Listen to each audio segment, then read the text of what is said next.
Meni su najdraži voćni sladoled. Dakle, ona tamo sekcija roza, višnja, šumsko voće i jagoda. To je moj neki favorit. Evo, tu imam boje, ljubičaste totalnog, to je to. Zato to je volim. Može jedna stracciatella i milka. Stracciatella i milka u ovome ili...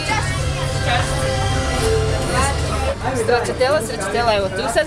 Molim vas, pratite moje mišiće. Znači, ovo je baš ono hardcore biznis.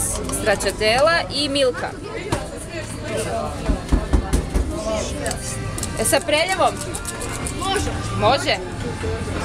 Samo snimite mišiće od toga. Može? Dobro, hvala. Evo ga.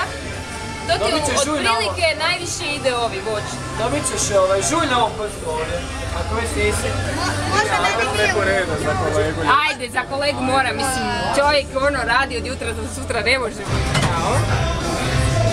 Još uvijek radim. Sad ovo je moje novo radno mjesto. Ozbiljno.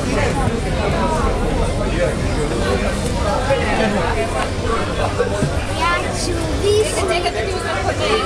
A ja ću zdjelici. Reci. Višu. Stracciatella. Milku su Otprilike smo do sada izračunali. Dakle, izračunali smo da sam podijelila sigurno nekih 400-500 kuglica. Preljev može? Ja